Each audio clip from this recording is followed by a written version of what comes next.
Hi and welcome to notes number 5.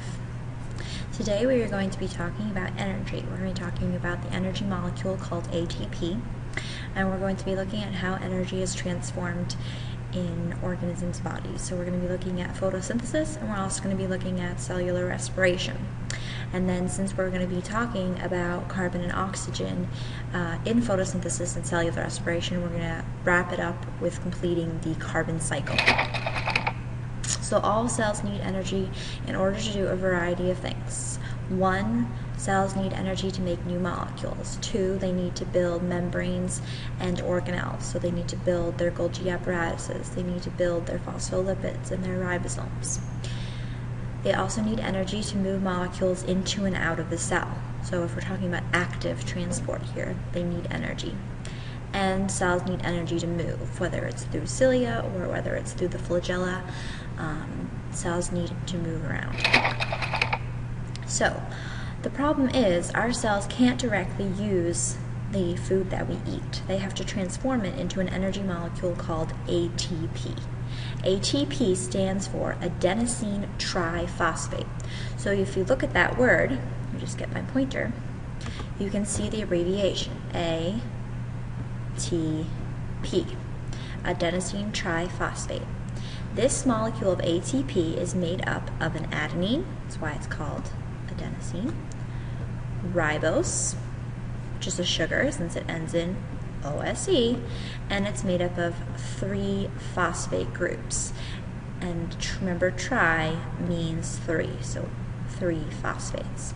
So here we have it. We have an adenine connected to a ribose sugar connected to 3 phosphate groups. This is ATP, an energy molecule.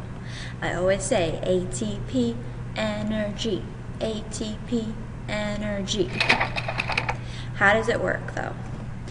ATP has energy stored in the bonds between the phosphates. So there are bonds between this one and the next one. But what happens is when this bond is broken, the energy is released. So it's stored in the bond, so when the bond breaks, the energy is released. And then we have something called ADP being formed. D stands for di, which means 2. So when this bond breaks off, we're left with these 2 phosphates, since the third one broke off. So here we would be left with ADP.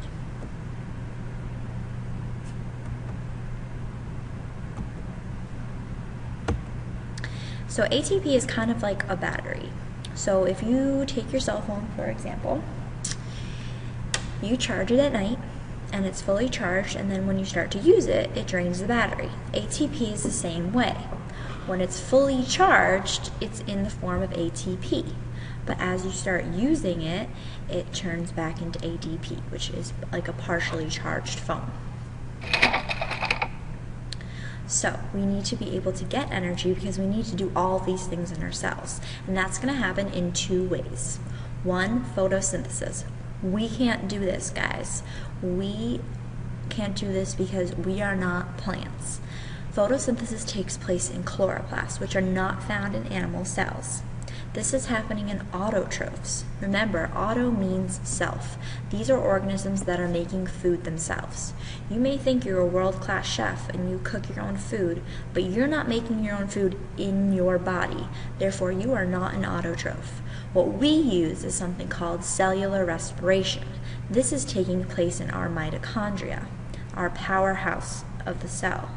This is because we are heterotrophs. We're getting our food from somewhere else. We're either eating plants or meat.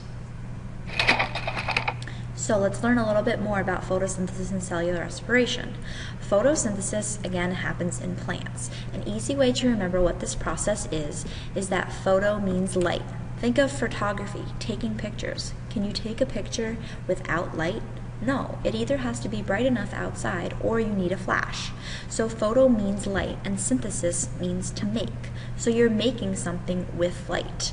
That's exactly what photosynthesis is. It's using the energy from the light, the sun, and plants are combining that sun with water and with carbon dioxide to make sugar. Think about a strawberry plant.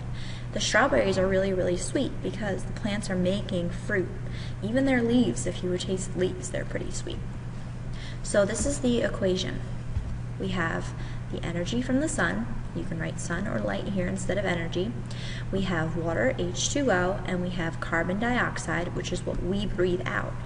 And plants use this to make sugar, C6H12O6, which is glucose, and oxygen. Now, oxygen is really a good thing that plants make because that's what we need to breathe in. So plants take the bad stuff that we breathe out, carbon dioxide, and they make it into the good stuff, oxygen for us. And I always sing the song. You use the light and the water and the you use the light and the water and the you use the light and the water and the to make sugar and O2. Even though that song is silly, it will help you remember the chemical formula for photosynthesis. Here's another illustration of what is used in photosynthesis. You use the light and the water and the, meaning carbon dioxide, since that's what we breathe out, to make sugar, glucose, and O2, oxygen. Yet another one. This is taking place, again, in the chloroplast. We do not have chloroplasts. Photosynthesis is taking place in mostly plants. You use the light and the water and to make sugar and O2. Now, cellular respiration is the exact opposite. That's what we do. We need to take down the glucose that we get from plants, and we need to store it in a form that our cells can use. Our cells can only use ATP, not using glucose directly. So what happens is in the cytoplasm and in the mitochondria, we are going to convert the glucose into ATP. So the more energy a cell needs, the more mitochondria the cell is going to have, because this is where cellular respiration happens. So our muscle cells need a lot of energy, right? So they're going to have more mitochondria than, say, our skin cells. Here's the general formula for cellular respiration. It's the exact opposite of photosynthesis. You breathe in oxygen and you eat sugar, and that turns into the waste product that you breathe out, carbon dioxide. You breathe out a little water as well. Feel your hand, it's kind of wet when you breathe on it. And it turns that sugar into ATP, again, energy, a form of energy that we can use. Here it is written out. Oxygen plus glucose makes carbon dioxide, water, and energy. So just think about yourself. What you do is what cellular respiration is. You breathe in, you're constantly eating, and what do? You breathe out carbon dioxide and water, and you make energy.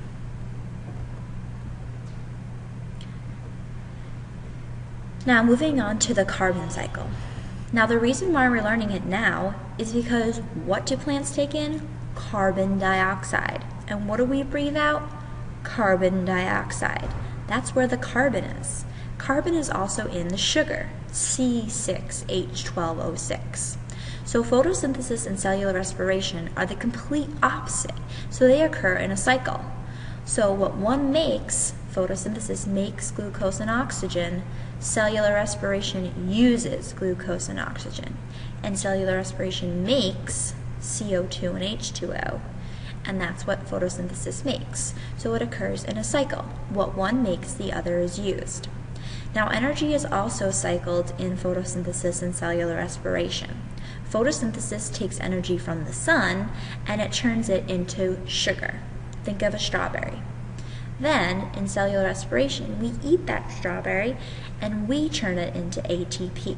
So we're just cycling from different energy forms to another. Our waste products are also recycled. Oxygen gas is released when photosynthesis occurs. The plants don't need the oxygen. They just make it as a byproduct. But it works out for us because that is what's required in order for cellular respiration to happen. And the same exact goes the other way around. Our waste that we breathe out is carbon dioxide. And lucky for plants, they need it in order for photosynthesis to happen. That's illustrated right here.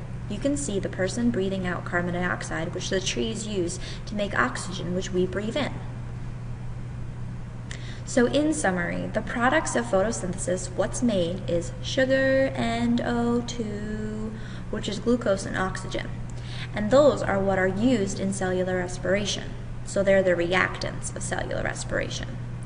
And the opposite goes for cellular respiration. The product of cellular respiration, CO2 and H2O, and energy, are the reactants of photosynthesis.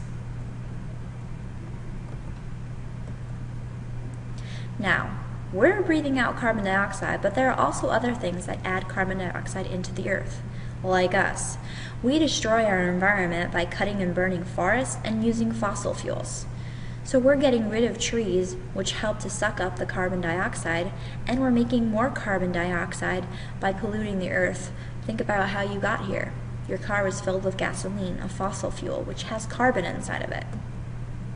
And that's it.